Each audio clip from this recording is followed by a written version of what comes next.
नमस्कार दोस्तों। आज का टॉपिक बहुत ही इंटरेस्टिंग है और आज हम लोग जानेंगे बेसिकली कि doctor Rajendra Prasad central agricultural university जो कि पूसा समस्तीपुर बिहार में है, इसका इतिहास कैसे जुड़ा हुआ है आईएआरआई न्यू दिल्ली के साथ। कहने का मतलब है Indian agricultural research institute new Delhi के साथ। तो आज हम बेसिकली देखेंगे कि कैसे हमारे देश में इंडिया में सबसे पहला विस्तृत एग्रीकल्चरल रिसर्च इंस्टीट्यूट की शुरुआत होती है 1905 में, जो कि दरभंगा में इस्टेब्लिश होती है।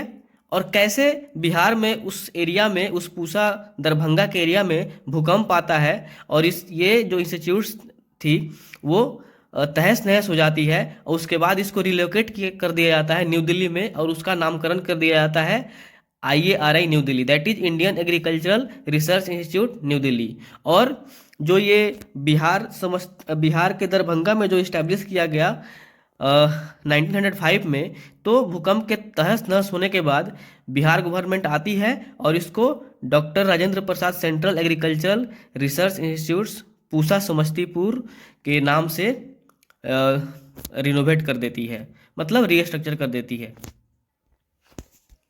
तो चलिए हम आगे बढ़ते हैं और देखते हैं। तो सबसे पहले आप यहाँ पे देख सकते हैं लिखा हुआ है कि, जैसे मैं मार्कर से हाईलाइट कर देता हूँ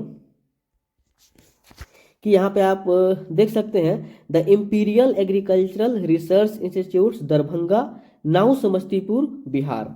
तो बेसिकली सबसे पहला कॉम्प्रिहेंसिव एग्रीकल्चरल रिसर्च इंस्टीट्यूट्स जो भारत में आया वो 1905 में बिहार में इस्टेब्लिश किया गया, वो भी दरभंगा जिले में। और बेसिकली हुआ क्या, समस्तीपुर दरभंगा से अलग हुआ 1972 में, दैट इज 1972 में। तो पहले ही था दरभंगा, बेसिकली दरभंगा के अंदर ही बेसिकली समस्तीपुर था और 1972 में समस्तीपुर दरभंगा से अलग हुआ और ये जो एग्रीकल्चरल इंस्टीट्यूट इस्टेब्लिश हुआ वो समस्तीपुर वाले इलाका में आ गया, पूसा के नज़दीक। तो इसलिए आज इसको समस्तीपुर के इलाके में ही इस इंस्टीट्यूट को जाना जाता है। तो चलिए अब हम देखते हैं इसकी कॉम्प्रिहेंसिव जानकारी कि आखिर ये पूरा कैसे हुआ। तो चलिए हम आगे बढ़ते हैं। तो यहाँ पे आप देख सकते हैं the institute was established in 1905 at Pusa Bihar with financial assistance of Henry Phipps junior an American philanthropist. So इस एग्रीकल्चरल इंस्टीट्यूट्स की इस्टेब्लिशमेंट बेसिकली हेनरी फिफ्स के द्वारा किया गया, जो कि एक अमेरिकन फिलेंथ्रोपिस्ट थे, ठीक है। और बेसिकली दरभंगा में इसका उस वक्त 1905 में इस्टेब्लिशमेंट किया गया। और बेसिकली हुआ क्या कि बेसिकली फिफ्स जो थे वो बेसिकली उस टाइम जो इंडिया के वाइसरॉय थे उस वाइसरॉय फैमिली के फ्रेंड थे ये। और ये बेसिकली एज अ गेस्ट उसी वाइसरॉय फैमिली के घर एज अ गेस्ट आए थे इंडिया विजिट के लिए। और उसी इंडिया विजिट के दौरान उन्होंने लगभग यहाँ पे देख सकते हैं 30,000 पाउंड का डोनेशन दिया और उसी का यूज किया गया इस इंस्टीट्यूट्स को इस्टेब्लिश करने में। तो यहाँ पे आप देख सकते हैं कि he laid the foundation stone of the agricultural research institutes and the college on 1 April 1905। तो फिफ्थ ने बेसिकली इन्होंने ये फाउंडेशन रखी एग्रीकल्चरल रिसर्च इंस्टीट्यूट्स और कॉलेज की फाउंडेशन बेसिकली हमारे देश में 1905 में। And the institutes are originally called as agricultural research institutes ARI। और इनिशियली जब इस्टेब्लिश्ड हुआ तो इसका नाम दिया गया ARI, that is agricultural research institutes. और it's name was change to imperial institutes of agriculture research in 1911। तो 1911 में इसका नाम ये चेंज कर दिया गया और imperial institutes of agriculture research नाम दे दिया गया। उसके बाद फिर से इसका नाम चेंज किया जाता है और उसका नाम रख दिया जाता है इंपीरियल एग्रीकल्चरल रिसर्च इंस्टीट्यूट्स 1999। अब देखिए the choice of establishing it in Pusa in northern Bihar was the proximity to the indigo plantations which were in the need of revival following the German synthesis of aniline in 1899, and one of the first scientists to be deputed to the institutes was the English chemist John Walter Leather। ठीक है। अब देखिए basically इस agricultural research institutes का establishment आखिर पूसा में बिहार में ही northern Bihar के पूसा वाले क्षेत्र में ही क्यों किया गया?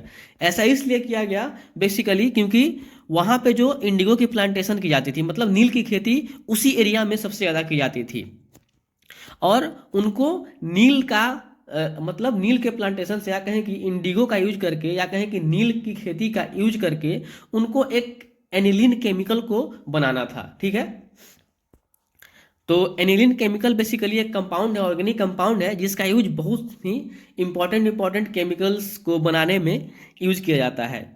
तो बेसिकली पूसा में, नॉर्दर्न बिहार के पूसा के एरिया में ही ये इंस्टीट्यूट्स का इस्टेब्लिशमेंट का कारण यही था।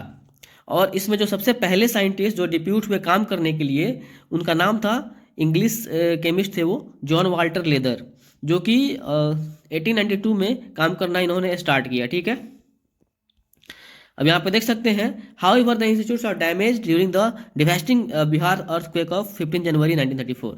लेकिन होता क्या है कि 1934 15 ऑफ जनवरी को बहुत ही मतलब तहस नहस करने वाला भूकंप आता है, अर्थक्वेक आता है, और इस इंस्टीट्यूट्स को डैमेज कर देता है, बहुत ही बुरी तरीके से डैमेज कर देता है। उसके बाद उस वक्त की जो असेंबली थी, बेसिकली शिमला में उन्होंने डिसीजन लिया और इस इंस्टीट्यूट्स को शिफ्ट कर दिया न्यू दिल्ली में, और उसका नाम रख दिया IARI new Delhi, that is Indian agricultural research institute new Delhi, Pusa new Delhi. और बेसिकली जो आप IARI न्यू दिल्ली में आप देखते होंगे, IARI पूसा न्यू दिल्ली बोला जाता है, मतलब Indian agricultural research institutes Pusa new Delhi बोला जाता है। और ये पूसा नाम बेसिकली ओरिजिनली उस बिहार वाले क्षेत्र से ही लिया गया है, जो कि ओरिजिनली ये इंस्टीट्यूट्स इस्टेब्लिश किया गया था पूसा में ही, तो वहाँ से ही ये नाम बेसिकली उस इंस्टीट्यूट्स में जोड़ा गया, क्योंकि वहीं से उसकी ओरिजिन हुई थी, बिहार से ही।